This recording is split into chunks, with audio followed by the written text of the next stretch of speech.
the green light to include China's currency, the yuan, in its basket of reserve currencies. Joining this elite club marks an important milestone for policymakers in Beijing. But what does it mean for Korea? Hwang Jie starts us off. Starting in October of next year, the Chinese yuan will become one of the world's elite currencies. The IMF on Monday added the yuan to its basket of reserve currencies, a designation known as the Special Drawing Rights, or SDR.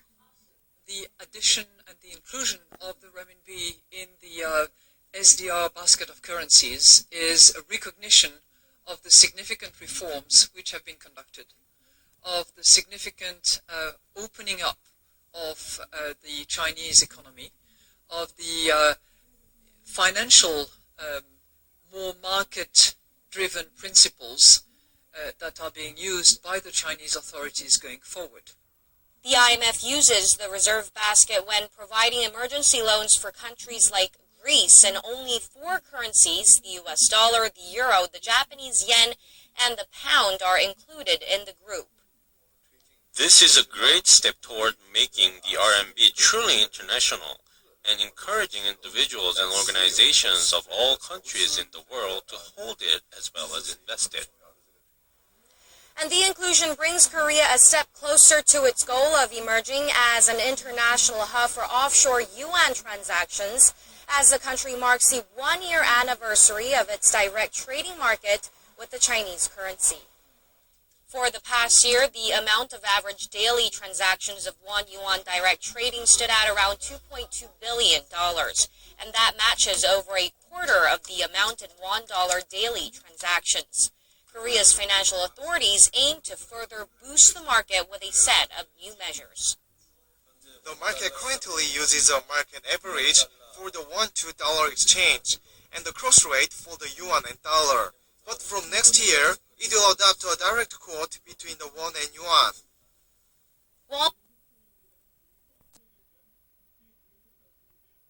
And the pound are included in the group. This is a great step toward making the RMB truly international and encouraging individuals and organizations of all countries in the world to hold it as well as invest it. And the inclusion brings Korea a step closer to its goal of emerging as an international hub for offshore yuan transactions, as the country marks the 1-year anniversary of its direct trading market with the Chinese currency. For the past year, the amount of average daily transactions of 1 yuan direct trading stood at around $2.2 billion, and that matches over a quarter of the amount in $1 daily transactions. Korea's financial authorities aim to further boost the market with a set of new measures. The market currently uses a market average for the $1-2 exchange and the cross rate for the yuan and dollar. But from next year, it will adopt a direct quote between the won and yuan. While the yuan's new status is expected to have a limited impact on the overall Korean economy in the short term, experts predict that it will ease risks stemming from possible global currency shocks as it diversifies currencies used in trade settlements. They add, though, it will also further raise Korea's dependence on China, an outcome that could have both negative and positive effects. Hwang Jie, Arirang News. Sorry, this morning, in a decision of huge global significance, China's currency, the yuan, will enter the elite league after it got the green light from the International Monetary Fund to join its basket of reserve currencies. The IMF's executive board voted on Monday in favor of allowing the yuan to join the benchmark foreign exchange basket known as Special Drawing Rights, or SDR. The IMF says the Chinese currency met all existing criteria, and effective October 1st next year, the yuan will be included in the SDR basket as a 5th currency, along with the US dollar, euro, British pound, and Japanese.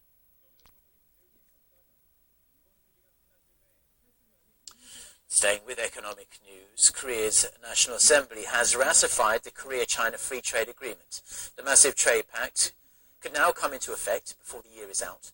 The agreement will open up more of China's gigantic market to South Korean firms. Our National Assembly correspondent Park Ji-won reports. The Korea-China Free Trade Pact was finally ratified by Parliament on the last day of November, along with FTAs with Vietnam and New Zealand, and a bill to create a free trade zone with Turkey in the service and investment sectors. Parliamentary approval of the Korea-China FTA did not come easily. Rebel parties held sessions of marathon negotiations over the weekend, and it was only after each party got approval from their own lawmakers on Monday morning were they able to give trade pact the green light. I hope the ratification of the Korea-China FTA and other FTAs will provide good opportunities for Korea's exporters during a time when the volume of exports is dwindling down. Korea is an open economy with a high level of dependence on trade, so we cannot help but actively engage in signing FTAs. But we need to make sure the specific details of FTAs fit Korea's national interest and make up for sectors that may suffer damage from the pacts. The Liberal Party earlier said they wouldn't support the trade agreement until a reasonable amount of compensation was made available for the nation's farming and fishing industries. So both parties agreed to create a fund worth about $1 billion in addition to $1.5 billion worth of compensation measures for the nation's agricultural and fisheries sectors. The ruling party and the government pushed up the ratification process to have the FDA take effect within this year. Now it needs to be approved in a cabinet meeting before it's officially proclaimed into law.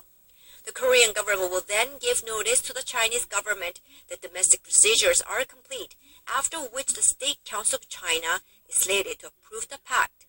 The two countries have not set a start date, as the Chinese government has yet to promulgate the pact.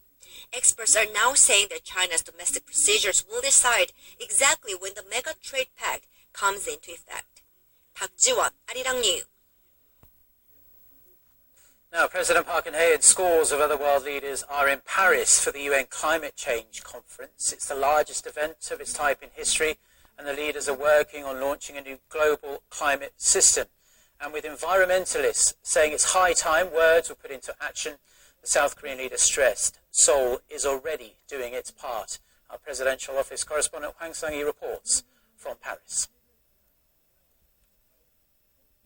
President Park called for collective international efforts for a new deal on tackling climate change. Addressing some 140 heads of state at the opening session of the UN Climate Change Conference in Paris on Monday, President Park reiterated South Korea's goal to slash greenhouse gas emissions by 37% by 2030. Over 160 countries, which account for 90% of global emissions, have put forward their climate targets for post-2020. President Park said Seoul will reach its goal by fostering a new energy industry. 단계적으로 제로 에너지 빌딩을 의무화하고 대형 공장들은 ICT를 적용한 스마트 공장으로 모두 바꾸어 나갈 것입니다. 한국의 대표적인 섬인 제주도는 전기차와 신재생 에너지를 100% 보급해서 카본 프리 아일랜드로 전환하겠습니다. By doing that, President Park said Korea will create a new market worth $100 billion by 2030 and make 500,000 jobs. As an end product of this year's global climate talks, world leaders are aiming to achieve a successor treaty to the 1997 Kyoto Protocol, which expires in 2020. On Tuesday, President Park will give a special speech at the UNESCO headquarters, becoming the first South Korean leader to do so.